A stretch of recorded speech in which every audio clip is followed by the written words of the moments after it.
जय हिंद दोस्तों, स्वागत है आपका अपने परिवार उड़ान में। डियर फ्रेंड, जैसा कि हमारी टीम के द्वारा लगातार उत्तर प्रदेश पुलिस की वैकेंसी के लिए लगातार मॉक टेस्ट कराया जा रहा है, जिसमें सारे प्रश्न आपके पुरानी भर्ती 41,500 तथा 49,568 की भर्ती पर आधारित प्रश्न लिए जाते हैं।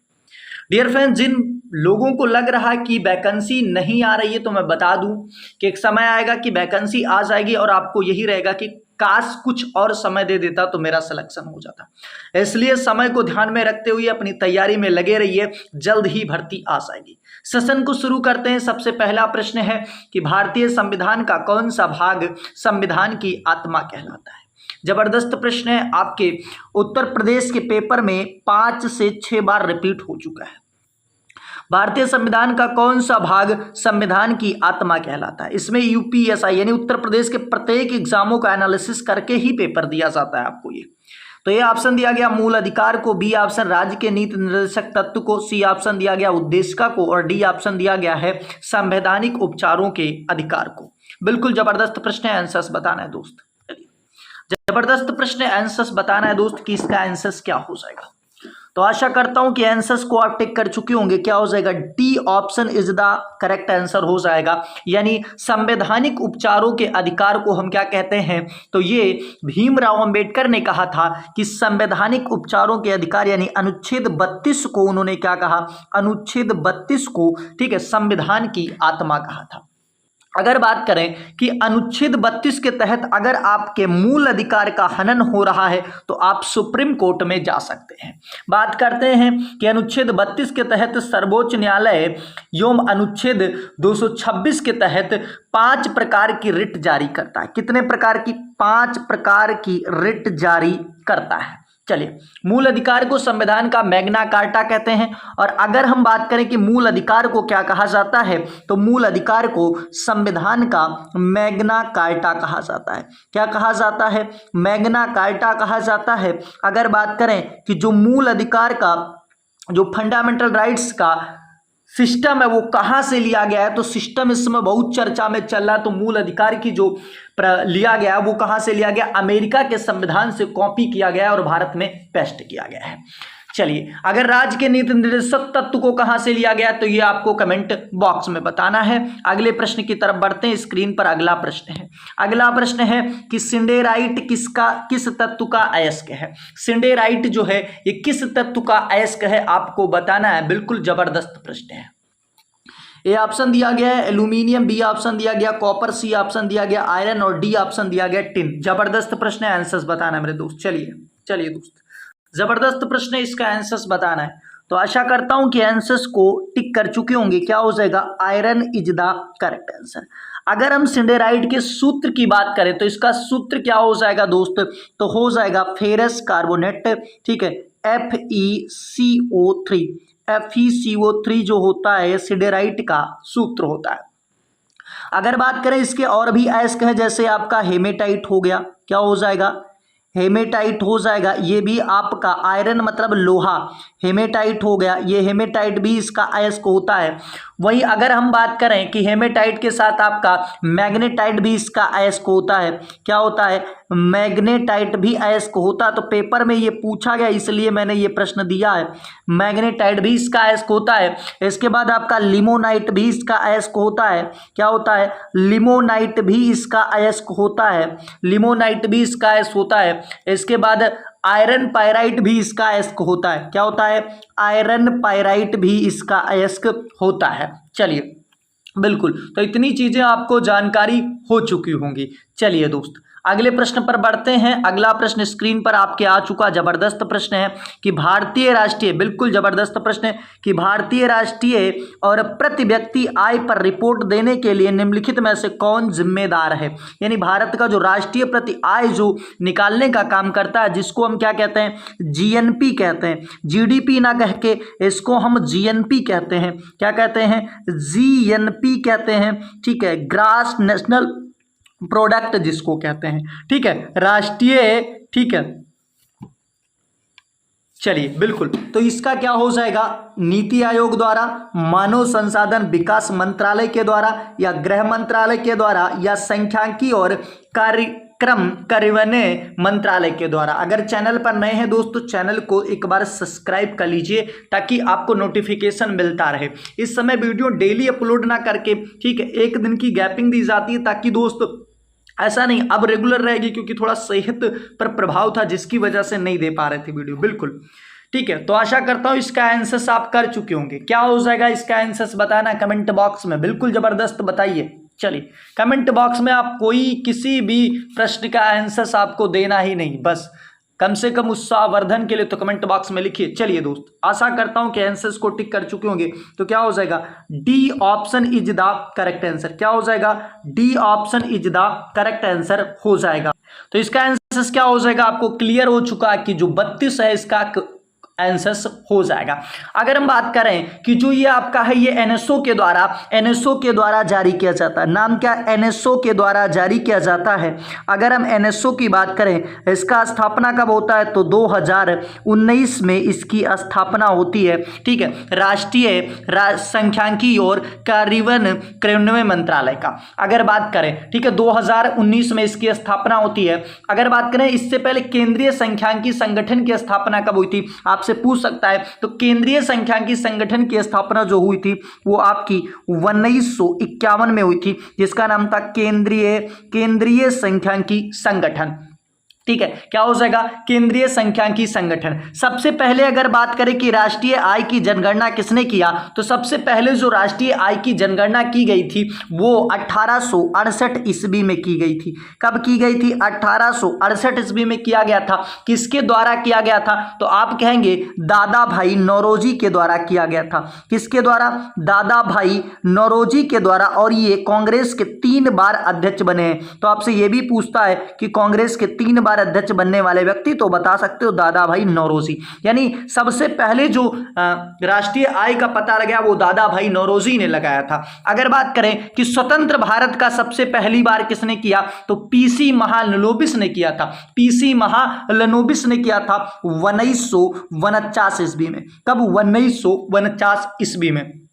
चलिए अगले प्रश्न की तरफ बढ़ते हैं। स्क्रीन पर अगला प्रश्न है, जबरदस्त प्रश्न है कि 10 जनवरी 2023 तक 17वां प्रवासी भारतीय दिवस सम्मेलन कहां आयोजित किया गया। बिल्कुल जबरदस्त प्रश्न है और ऐसे ही पेपर में आपके बनते हैं कि वो करंट से भी रहेगा और आपके कहीं ना कहीं स्टैटिक से भी रिलेटेड रहेगा। जबरदस्त प्रश्न है।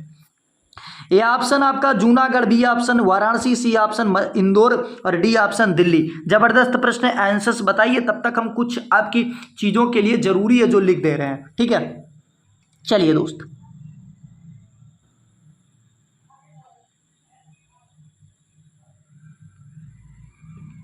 बिल्कुल जबरदस्त प्रश्न है, आंसर्स बताना है।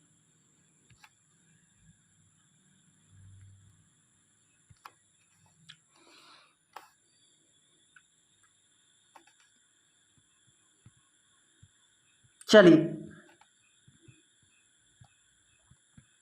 जबरदस्त प्रश्न है, आंसर्स बताना है दोस्त। तो आशा करता हूं कि आंसर्स को टिक कर चुके होंगे। देखिए 9 जनवरी 1915 में गांधी जी दक्षिण अफ्रीका से भारत आते हैं, तो उसी की खुशी में क्या मनाया जाता है, प्रवासी भारतीय दिवस मनाया जाता है। और इस बार जो प्रवासी भारतीय दिवस वो सबसे स्वच्छ शहर इंदौर में बनाया गया है। बात करते हैं 1916 में कौन सी घटना होती है, तो आपके बीएचयू की स्थापना होती है, यानी बनारस हिंदू विश्वविद्यालय की स्थापना होती है। 1917 में आपका चंपारण आंदोलन होता है, याद रखना चाहिए। 1918 में आपका अहमदाबाद आंदोलन होता है। चलिए अगला प्रश्न स्क्रीन पर है कि इनमें से कौन सा अप्रत्यक्ष कर है। अप्रत्यक्ष कर कौन सा है ये आपको बताना है। जबरदस्त प्रश्न है। ए ऑप्शन दिया गया निगम कर, बी ऑप्शन संपत्ति कर, सी ऑप्शन सीमा शुल्क कर और डी ऑप्शन दिया गया है आयकर। जबरदस्त प्रश्न है, आंसर्स बताना है मेरे दोस्त कि इनमें से कौन सा जो कर है वो एक अप्रत्यक्ष कर है। जबरदस्त है, आंसर्स बताना है मेरे दोस्त। चलिए तो आशा करता हूं कि आंसर्स को टिक कर चुके होंगे। सीमा शुल्क जो कर होता है ये एक अप्रत्यक्ष कर होता है। कैसा कर होता है माय डियर फ्रेंड्स, तो एक अप्रत्यक्ष कर होता है। अगले प्रश्न की तरफ बढ़ते हैं। स्क्रीन पर अगला प्रश्न है। अगला प्रश्न स्क्रीन पर है, जबरदस्त है कि माउंट बेटन योजना किससे संबंधित है। जबरदस्त प्रश्न है कि माउंट बेटन योजना किससे संबंधित है। पाकिस्तान की मांग की अस्वीकार करना, कांग्रेस की मांग को स्वीकार करना, भारत विभाजन की मांग को स्वीकार करना, या डी ऑप्शन दिया गया उपरोक्त सभी। जबरदस्त प्रश्न है कि भैया माउंटबेटन योजना किससे संबंधित है? जबरदस्त प्रश्न है, माउंटबेटन योजना किससे संबंधित है? जबरदस्त प्रश्न है, आंसर से बताना है कि माउंटबेटन योजना किससे संबंधित है। चलिए जबरदस्त प्रश्न है, जबरदस्त प्रश्न है, आंसर से इसका बताना है। चलिए तो इसका आंसर हो जाएगा आपका, ठीक है, C option is the correct answer. Total 25 प्रश्न लिए गए, C option is the correct answer. अगर बात करते हैं कि जो लॉर्ड माउंटबेटन के द्वारा आता है, ये 3 जनवरी, ठीक है दोस्त, 3 जून, ठीक है, 3 जून 1947 को आता है। कब आता है? 3 जून 1947 को माउंटबेटन योजना आता है, जिसके तहत क्या होता है? भारत का विभाजन होता है। क्या होता है? भारत का विभाजन होता है। इस योजना के आधार पर भारतीय स्वतंत्रता अधिनियम 4 जुलाई 1947 को ब्रिटिश संसद में पेश किया जाता है और 15-16 जुलाई को पारित कर दिया जाता है। चलिए अगले प्रश्न की तरफ बढ़ते हैं। स्क्रीन पर अगला प्रश्न है, जबरदस्त प्रश्न है, आंसर से बताना है कि किस आंदोलन को लोकप्रिय बनाने हेतु बच्चों ने वानर सेना तथा लड़कियों ने मंजरी सेना का गठन किया था। यानी वानर सेना और मंजरी सेना का गठन किस आंदोलन के समय किया गया था? यह महत्वपूर्ण मुद्दा है, आज का प्रश्न है। चलिए जबरदस्त प्रश्न है दोस्तों, बताना इसका आंसर क्या हो जाएगा। चलिए जबरदस्त प्रश्न है। ए ऑप्शन दिया गया असहयोग आंदोलन, बी ऑप्शन खिलाफत आंदोलन, सी ऑप्शन दिया गया है आपका सबने आज्ञा आंदोलन, और डी ऑप्शन दिया गया साइमन कमीशन। ठीक है, बिल्कुल। तो आपका असहयोग आंदोलन कब होता है? आपको पता होगा 1900 कब होता है? 20 ईस्वी में चालू होता है। खिलाफत आंदोलन 1919 के आसपास ही चालू हो जाता है। अच्छा, सबने आज्ञा आंदोलन तो आप कहोगे 1930 में चालू होता है। ठीक है, और साइमन कमीशन कब आता है? ये कमेंट बॉक्स में बताओ, कमेंट बॉक्स में बताना कि साइमन कमीशन भारत कब आता है। जबरदस्त प्रश्न है। चलिए अब बात करते हैं, तो इसका आंसर क्या हो जाएगा? सबने आज्ञा आंदोलन इज द करेक्ट आंसर। यानी सबने आज्ञा आंदोलन के समय क्या किया जाता है? बच्चों के द्वारा वानर सेना तथा लड़कियों के द्वारा मंजरी सेना का, ठीक है, गठन किया जाता है। बात करते हैं कि सबने आज्ञा आंदोलन जो चालू किया गया, ये 1929 लाहौर में एक अधिवेशन होता है। लाहौर में एक अधिवेशन होता है और इस अधिवेशन की अध्यक्षता करते हैं आपके प्रथम प्रधानमंत्री पंडित जवाहरलाल नेहरू जी। ठीक है, 12 मार्च 1930 अगर बात करें, 12 मार्च 1930 को गांधी जी द्वारा क्या होता है? 1930 को गांधी जी द्वारा अपने, ठीक है, 72 लोगों के साथ क्या किया जाता है? दांडी यात्रा साबरमती आश्रम से निकाली जाती है। इसके बाद ये 6 अप्रैल अगर बात करें, 6 अप्रैल 1930 को कहाँ पहुंच जाते हैं? तो ये आपके, ठीक है, रावी नदी पर पहुंच जाते हैं और वहां पर ये क्या करते हैं? नमक बनाकर नमक कानून को तोड़ते हैं। अगले प्रश्न की तरफ बढ़ते हैं। स्क्रीन पर अगला प्रश्न, बाउल किस राज्य का प्रमुख लोक नृत्य है? जबरदस्त प्रश्न है कि जो बाउल है ये किस राज्य का प्रमुख लोक नृत्य है? जबरदस्त प्रश्न है। चलिए बताइए भाई, बाउल किस राज्य का प्रमुख लोक नृत्य है? जबरदस्त प्रश्न है। चलिए जबरदस्त प्रश्न है, बाउल किस राज्य का प्रमुख लोक नृत्य है? चलिए प्रश्न जबरदस्त है, आंसर से बताना है। चलिए तो क्या हो जाएगा? इसका आंसर हो जाएगा आपका Paschim Bangal is the correct answer. कुछ और भी नृत्य की हम बात करते हैं, जैसे आपका घूमरा। घूमरा अगर आपसे पूछे, क्या पूछे? घूमरा। घूमरा नृत्य अगर आपसे पूछे, घूमर नहीं घूमरा, तो ये आपका उड़ीसा का हो जाएगा। कहाँ का हो जाएगा? उड़ीसा का हो जाएगा। पेपर में जो पूछा गया वही मैं लेकर आया, उड़ीसा का हो जाएगा। अगर यक्षगान आपसे पूछा जाए तो यक्षगान कहाँ का हो जाएगा? यक्षगान आपके कर्नाटक का हो जाएगा। कहाँ का हो जाएगा? कर्नाटक का हो जाएगा। थोड़ा सा फास्ट करता हूँ, कर्नाटक का हो जाएगा यक्षगान।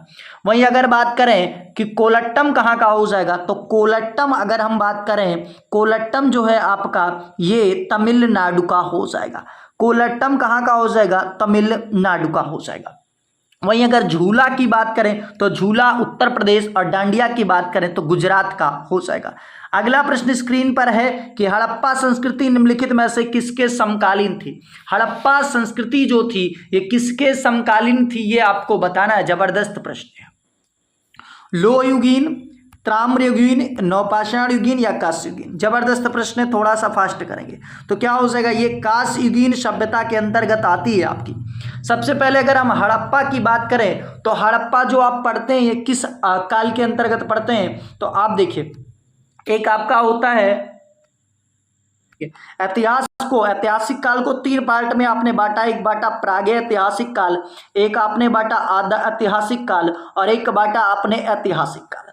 तो एक्चुअली में हम पढ़ते इसको है आद्य ऐतिहासिक काल के अंतर्गत, यानी इसके बारे में लिखा तो है लेकिन हम इसको पढ़ नहीं सकते। सारी जो चीजें होंगी वो क्या होंगी, जो हड़प्पा कालीन चीजें मिलती हैं उनका जो लिपि होता है वो भाव चित्रात्मक होता है। क्या होता है, भाव चित्रात्मक होता है, यानी चित्र से ही चित्रात्मक होता है। कैसा होता है, भाव चित्रात्मक होता है। चलिए अगले प्रश्न की तरफ बढ़ते हैं। स्क्रीन पर अगला प्रश्न है, इनमें से कौन सा जैन धर्म का महत्वपूर्ण सिद्धांत है? जैन धर्म का महत्वपूर्ण सिद्धांत ये आपसे पूछा गया। जबरदस्त प्रश्न है, चलिए जबरदस्त प्रश्न है, बताइएगा। ठीक है, चलिए तो क्या हो जाएगा, पुनर्जन्मवाद, न्यायवाद, कर्मवाद या व्यक्तिगत आत्मवाद? जबरदस्त प्रश्न है। तो क्या हो जाएगा, आपका आंसर हो जाएगा न्यायवाद इज द करेक्ट आंसर। अब कुछ जैन धर्म के बारे में बहुत ज़्यादा जो चीज़ें जरूरी है वो आपकी हम बात कर लेते हैं। सबसे पहले अगर हम जन्म की बात करें कि महावीर स्वामी का जन्म कब हुआ था, तो आप लिखेंगे 540 ईस्वी पूर्व में। कब हुआ था, 540 ईसा पूर्व में हुआ था। अगर बात करें महावीर स्वामी का जन्म कहाँ पर हुआ था, तो अगर आपसे स्थान पूछे तो स्थान आप बताओगे कुंडाग्राम में हुआ था। कहाँ पर हुआ था, कुंडाग्राम में हुआ था। ये कुंडाग्राम कहाँ पर स्थित है इस समय कुंडाग्राम कहाँ पर स्थित है, ये कमेंट बॉक्स में बताओ। कुंडाग्राम में हुआ था। वचपन के नाम की अगर हम बात करें कि वचपन का नाम क्या था, तो वचपन का नाम जब आपसे बात करें तो वर्धमान था। थोड़ा सा एडजस्ट कीजिए, क्या नाम था, वर्धमान था। ये जरूरी है, पेपर में आएगा। वर्धमान था, वचपन का नाम क्या था, वर्धमान था। इनके पिता का नाम अगर आपसे पूछे कि पिता का नाम क्या था, तो पिता का नाम सिद्धार्थ था। पिता का नाम क्या था, सिद्धार्थ था। पिता का नाम सिद्धार्थ था। वहीं अगर माता का नाम की बात करें तो माता का नाम क्या था मेरे दोस्त, माता का नाम त्रिशला था। माता का नाम क्या था, त्रिशला था। ये सारे पॉइंट आपकी परीक्षा की दृष्टि से बहुत ज्यादा जरूरी है। माता का नाम त्रिशला था, पत्नी का नाम यशोदा था, पुत्री का नाम था अनुजा प्रियदर्शनी और दामाद का नाम था जामिल। क्या नाम था, जामिल था। अगले प्रश्न की तरफ बढ़ते हैं। स्क्रीन पर अगला प्रश्न है। अगला प्रश्न की जनवरी 2023 में ताड़ के पत्तों के पांडुलिपियों का दुनिया का पहला संग्रहालय कौन से राज्य में बनाया गया है? यानी 2023 में जो ताड़ के पत्ते जो पांडुलिपि थी उसका क्या बनाया गया है भाई, मुख्यालय या संग्रहालय बनाया गया। कहां पर बनाया गया? A option Kerala, B option Gujarat, C option Uttar Pradesh, D option Sikkim. जबरदस्त प्रश्न है। चलिए आशा करता हूं आंसर टिक कर चुकी होंगी, तो Kerala is the correct answer, यानी ए ऑप्शन हो जाएगा। अगले प्रश्न की तरफ बढ़ते हैं। स्क्रीन पर अगला प्रश्न है, मानवाधिकार दिवस किस तिथि को मनाया जाता है? जबरदस्त, ये पेपर में आ चुका। मानवाधिकार दिवस किस तिथि को मनाया जाता है? तो 10 दिसंबर कहीं दिख रहा है, बिल्कुल दिख रहा है। ठीक है, C option is the correct answer. अगला प्रश्न, पर्वत शिलाओं को काटकर, क्या है प्रश्न, पर्वत शिलाओं को काटकर मंदिर निर्माण की सर्वश्रेष्ठ कला का विकास किसने किया था? राष्ट्रकूटों ने, पालों ने, चालुक्यों ने या चोल ने? चोर ने लिख दिया गया, बाकी चोल ने होना चाहिए। ठीक है, चोल वंश के राजाओं ने। बिल्कुल जबरदस्त प्रश्न है। चलिए तो आशा करता हूं कि आंसर्स को टिक कर चुके होंगे। इसका आंसर हो जाएगा राष्ट्रकूट वंश ने। किसने? राष्ट्रकूट वंश के द्वारा ये किया गया था। किसके द्वारा? राष्ट्रकूट वंश के शासकों की ये कला थी, ये विकास था। अगर बात करें एलोरा का जो कैलाश मंदिर है, ये राष्ट्रकूटों ने ही बनवाया। एलोरा का कैलाश मंदिर किसने बनवाया? तो एलोरा का कैलाश मंदिर भी इन्हीं ने बनवाया था। अगर राष्ट्रकूट वंश का अगर संस्थापक पूछा जाए तो दंती दुर्ग हो जाएगा। क्या हो जाएगा? दंती दुर्ग हो जाएगा। ठीक है, दंती दुर्ग हो जाएगा। चलिए, इनकी राजधानी क्या होती थी? चोल की राजधानी क्या होती थी? तो तंजौर होती थी। अगला प्रश्न है, जीवन चक्र की दृष्टि से पौधे का सबसे महत्वपूर्ण अंग क्या होता है? थोड़ा सा फास्ट करेंगे स्पीड को। तो भैया क्या होता है? पुष्प होता है। कमेंट बॉक्स में बताइए। अगला प्रश्न स्क्रीन पर, इनमें से कौन सा राज्य का अनिवार्य अंग नहीं है? राज्य का अनिवार्य अंग नहीं है, बिल्कुल जबरदस्त प्रश्न पूछा गया। ए ऑप्शन दिया गया है संप्रभुत्व, बी ऑप्शन भूमि, सी ऑप्शन जनसंख्या और डी ऑप्शन प्रजातंत्र। जबरदस्त जबरदस्त जिंदाबाद। तो प्रजातंत्र नहीं होगा। देखिए, किसी भी राज्य को बनाने के लिए 4 चीजों की जरूरत होती है। संप्रभुत्व मतलब उसका स्वयं का अधिकार हो, यानी स्वयं निर्णय लेने की क्षमता हो। जैसे अभी तिब्बत के पास स्वयं लेने की क्षमता नहीं है ना निर्णय, इसीलिए तो वो अभी एक देश नहीं बन पाया है। ठीक है, भूमि होनी चाहिए, जनसंख्या होना चाहिए, और एक क्या होना चाहिए वो आप कमेंट बॉक्स में बताइए। अगला प्रश्न है कि मधुमक्खी कॉलोनी के एक सदस्य एक दूसरे को किस प्रकार पहचानते हैं? तो इसका आंसर आप कमेंट बॉक्स में बताइएगा। इसका आंसर कमेंट बॉक्स में बताना। अगला प्रश्न की तरफ बढ़ते हैं।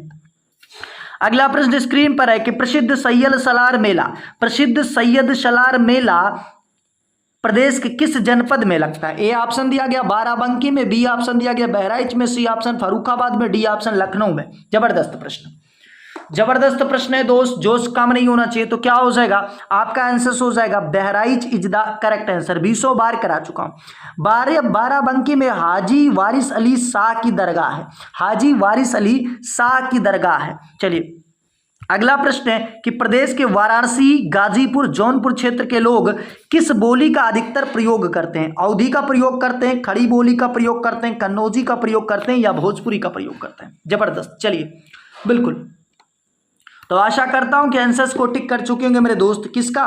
भोजपुरी का प्रयोग करते हैं, क्योंकि बिहार से सटे हैं। ठीक है, समझ लिया करो। अगला प्रश्न स्क्रीन पर है। जबरदस्त। इनमें से कौन सा इस्पात संयंत्र जिसकी स्थापना द्वितीय पंचवर्षीय योजना के दौरान हुई थी? चलिए बिल्कुल बताइए इसका आंसर। चलिए थोड़ा सा स्पीड को फास्ट करते हैं। ए ऑप्शन दिया गया है Bokaro, B option Bhilai, C option Durgapur और डी ऑप्शन राउरकेला। जबरदस्त। तो राउरकेला कहां पर स्थित है? उड़ीसा के अंदर स्थित है, पता होगा आपको। चलिए बिल्कुल जबरदस्त प्रश्न है। तो आंसर आपका क्या हो जाएगा भैया? आंसर आपका हो जाएगा Bokaro is the correct answer. यानी जो बोकोरो है इसकी स्थापना कब की गई थी? द्वितीय पंचवर्षीय योजना के दौरान की गई थी। द्वितीय पंचवर्षीय योजना यानी 1964 में इसकी स्थापना की गई थी। कब की गई थी? 1964 में इसकी स्थापना की गई थी।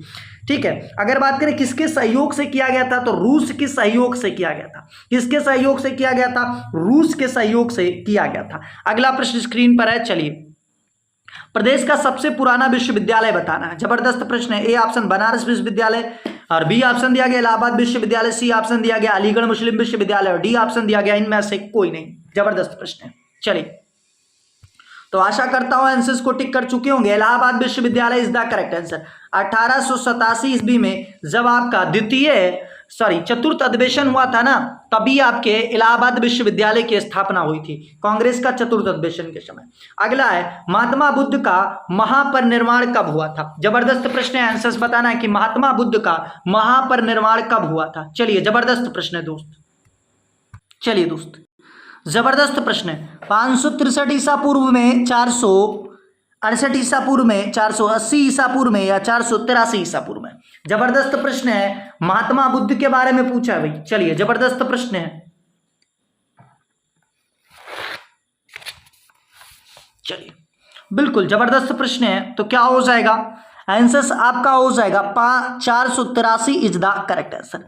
अगर जन्म की बात करें तो इनका जो जन्म होता है वो 563 ईसा पूर्व में होता है।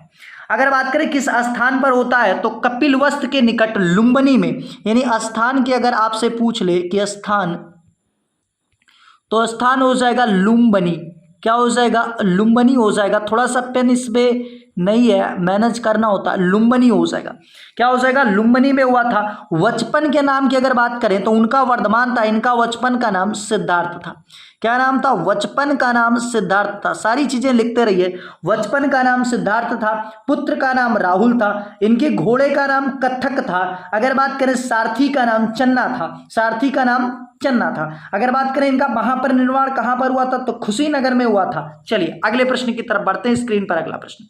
प्रदेश का कर्मा लोक नृत्य कहां पर होता है? तो भैया इसका आंसर हो जाएगा सोनभद्र। सोनभद्र की सीमा 4 राज्यों से लगती है। अगला प्रश्न पूछा गया सुर सरोवर पश्चिम बिहार कहां पर स्थित है?